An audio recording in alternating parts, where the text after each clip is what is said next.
Hi, it's Helen Dewdney, the Complaining Cow, on the Consumer Show, here to talk about money-saving consumer rights and all that stuff.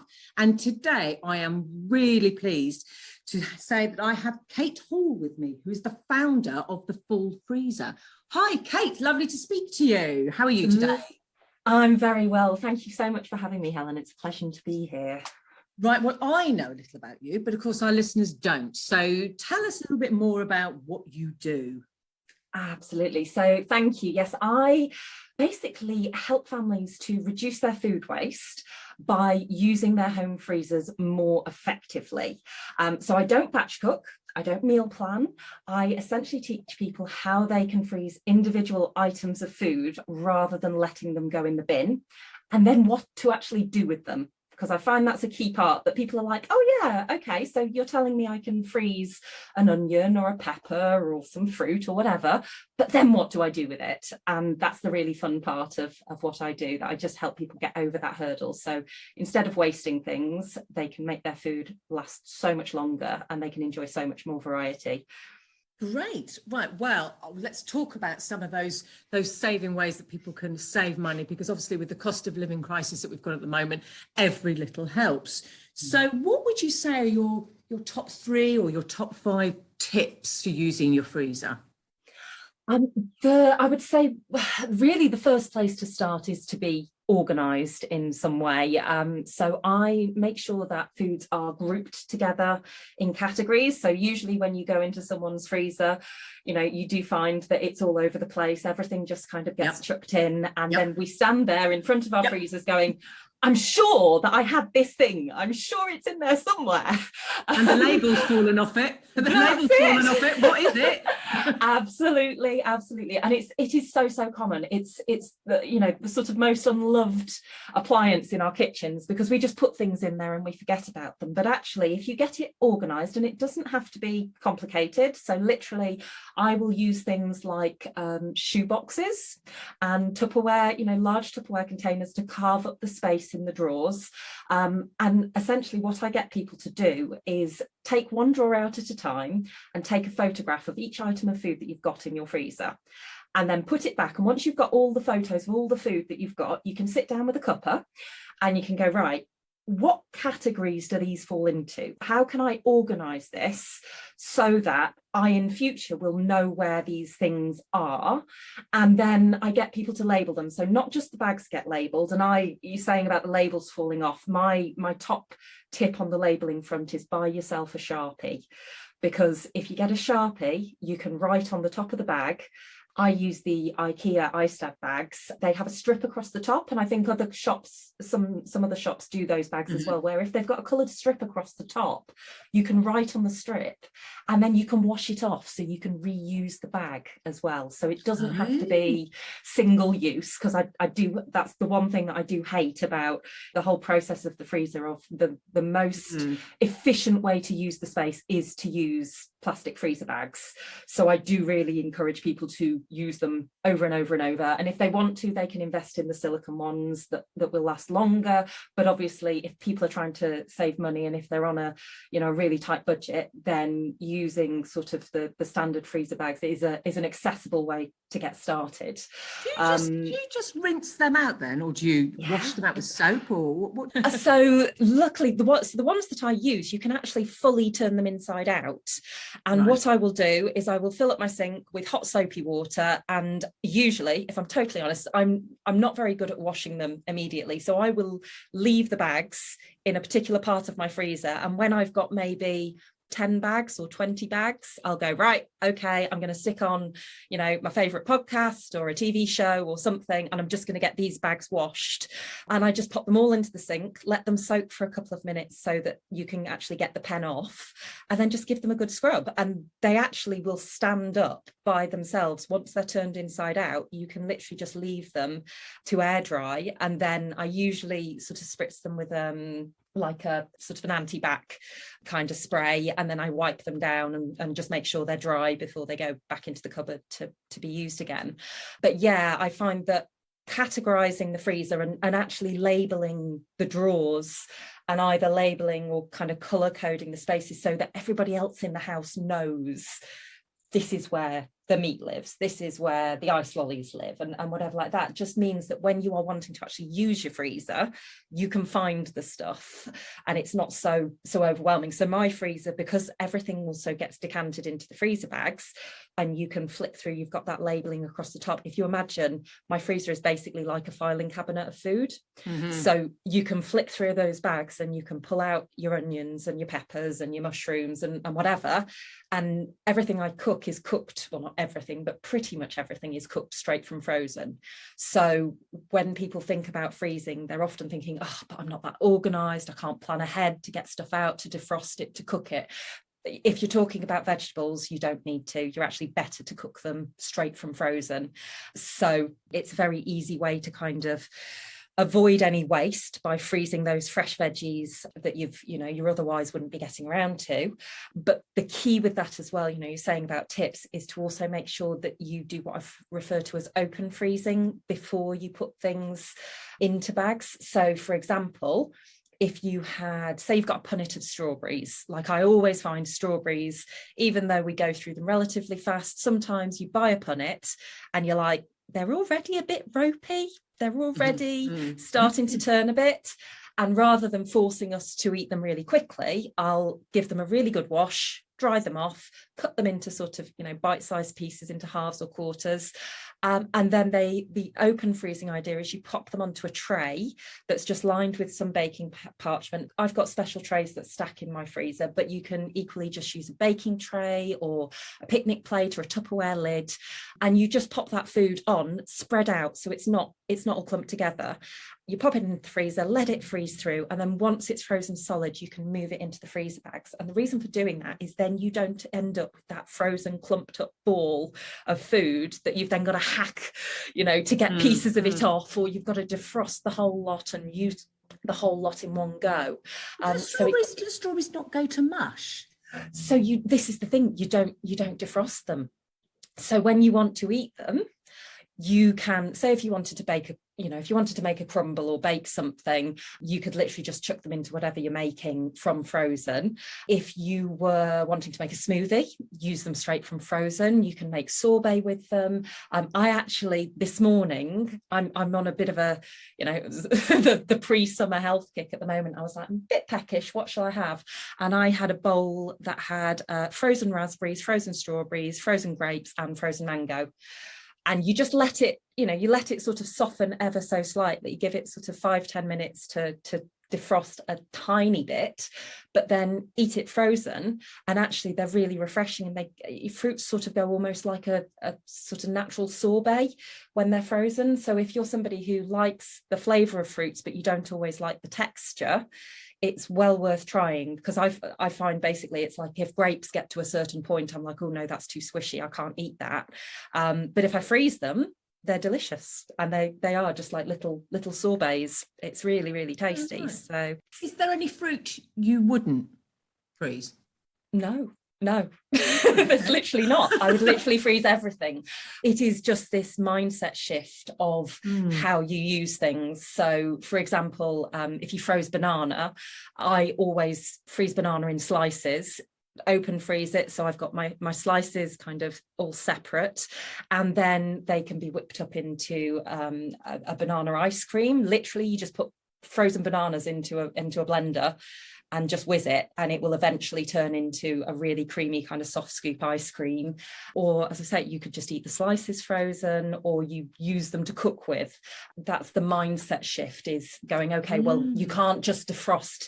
When you defrost that fruit, you are just going to get a disgusting mush. It is going to look horrible, but it's not gone off. It's just because when you freeze the fruit, we know like basic science that when you freeze water, it turns into ice and it expands.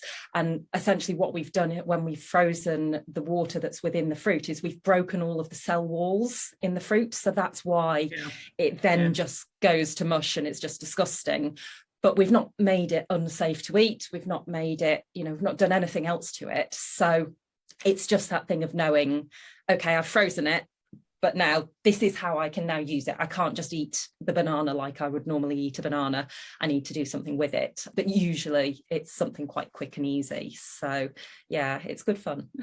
Right. Well, I'm learning a lot here. I'm definitely going to be doing that with bananas, because if there's anything I throw away, it is bananas, because they've gone brown, and Yeah. I have them softer than my husband, who likes, everyone likes their banana different, don't they? And a different part of ripeness.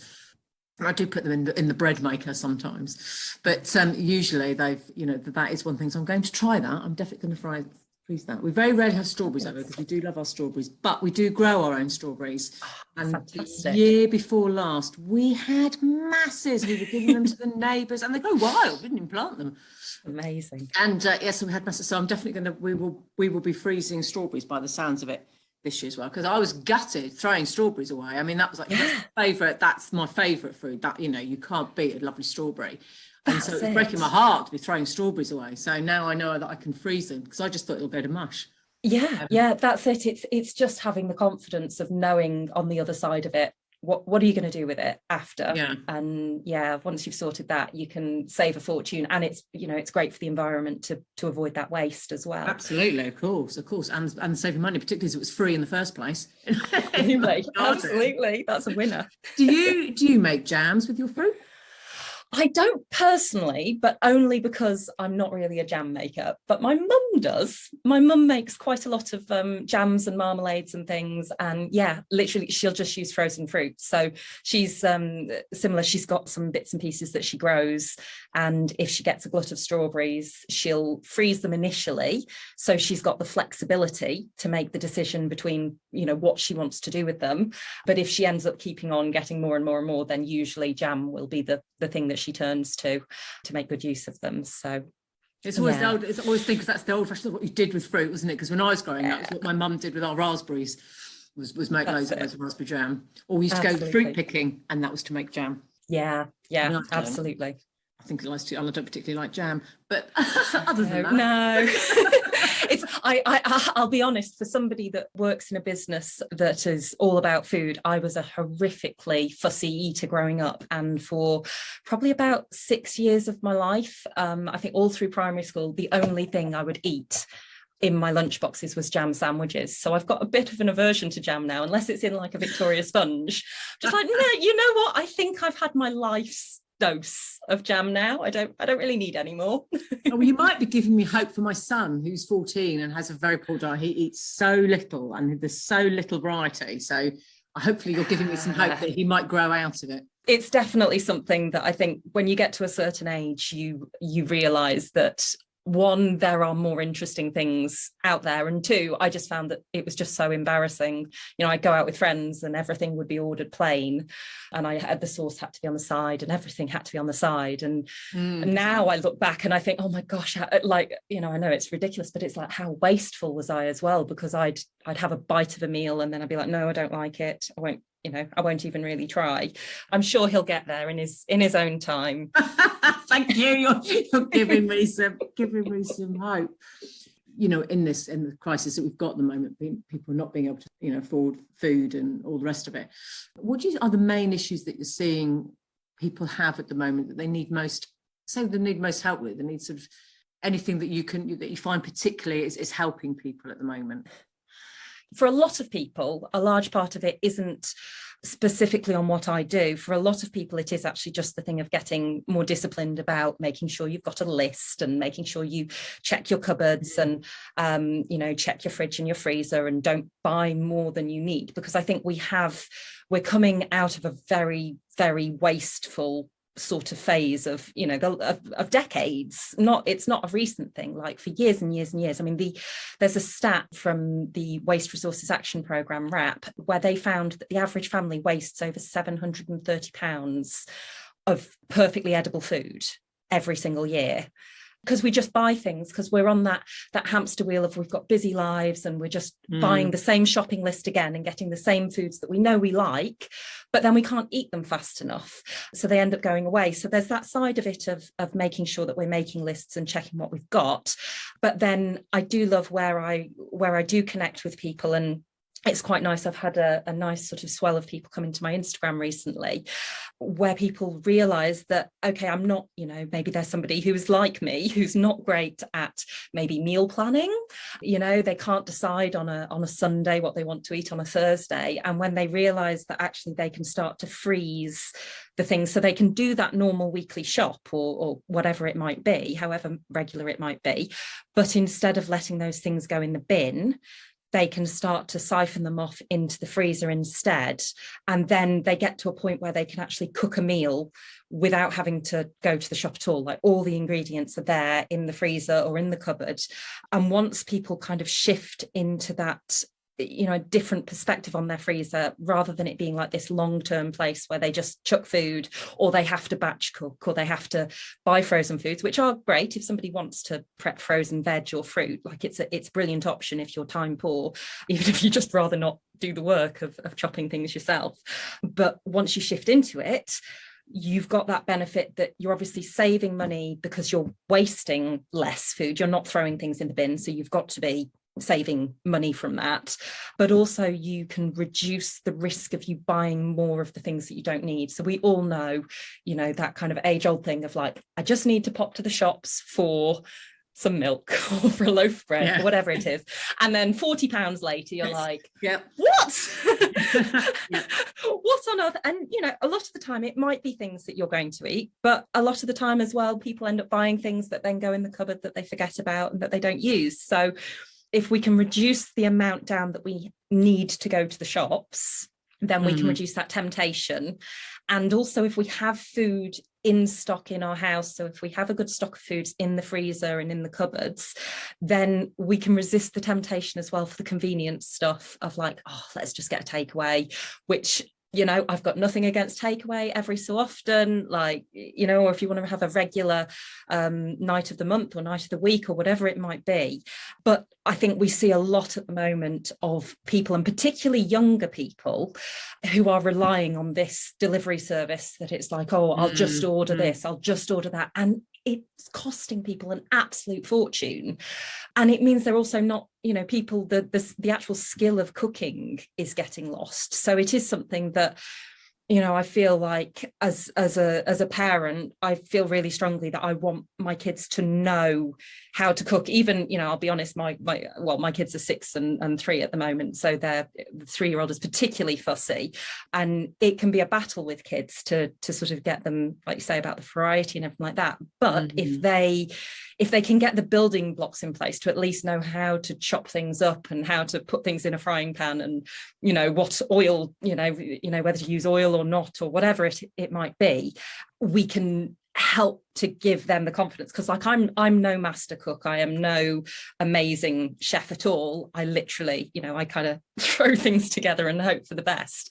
I will hold my hands up and say, like, before I started using my freezer as I now do, we were so wasteful, and we were stuck in this cycle of, I would buy these foods with good intentions that I was going to batch cook, because I used to batch cook in the past, and I'd make all these good healthy meals, and then I'd be exhausted because I had a baby and a toddler, and I was absolutely shattered, and the baby would be crying and the toddler would be crying and then I'd be crying, and you just go, you know what, cooking's not going to happen today.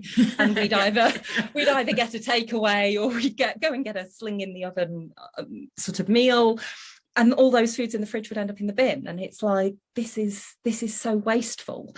So I sort of feel that we, as we can get that control, that if we learn how to kind of use our freezers to press that pause button on our foods, then it gives us that control to kind of resist the temptation to always go for the convenience option. Because actually, if you can cook something up in 10-15 minutes straight from the freezer by just chucking a few things in a pan because you've chopped them previously, or you've bought them ready chopped, then it's like, well, actually that means I don't have to wait 30-40 minutes for someone to deliver it. Like, I can actually eat now, which is always handy. And then the last thing with that as well is that you also then have the control to look at buying more reduced products. So some people are fantastic at shopping from kind of the yellow sticker sections in supermarkets, and some people will have never even considered it to be an option. I mean, one of the things when I go shopping for just that pint of milk, and then you have to look in the reduced aisle and you go, that's a bargain, and throw that in the freezer. There's now no room in the freezer because it's full of all this stuff.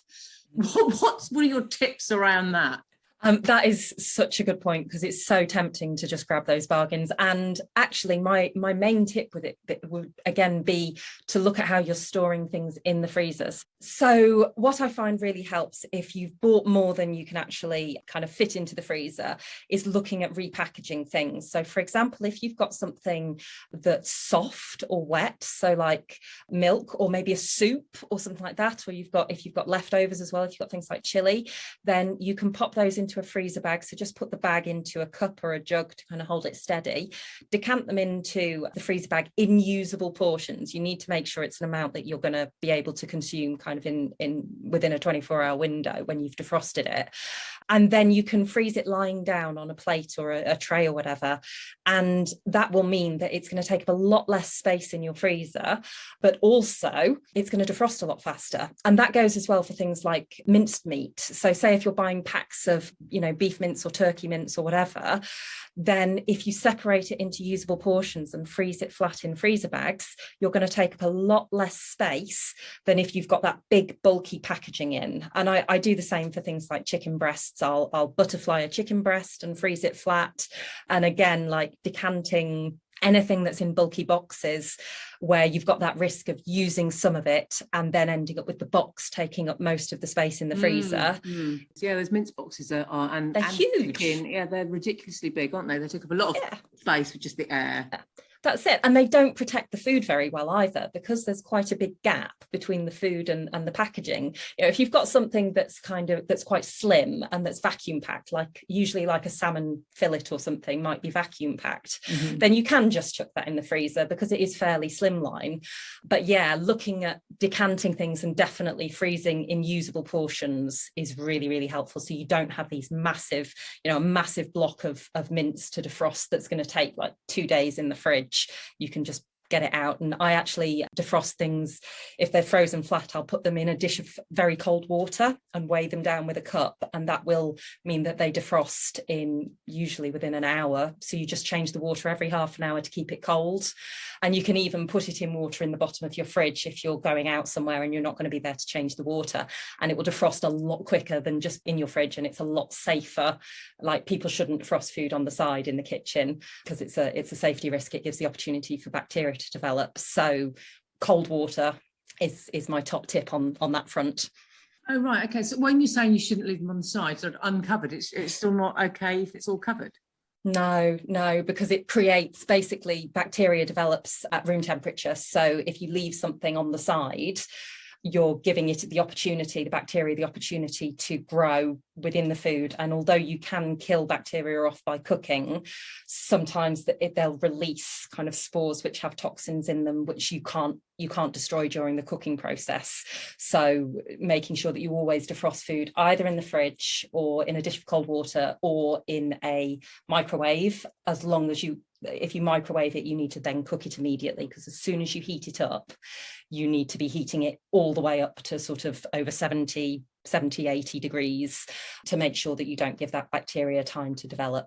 That's an important one on the food safety. I'm learning a lot here, because I take things out of the freezer and think, it's going to need like a quick start for a defrost in the microwave and then let it finish on the side. So yeah, no, you're best to either fully defrost. You could start it off in the fridge and move it to the microwave and then cook immediately, but yeah, best to not start to warm it and then let it sit at room temperature, because it will just allow the bacteria to develop, basically.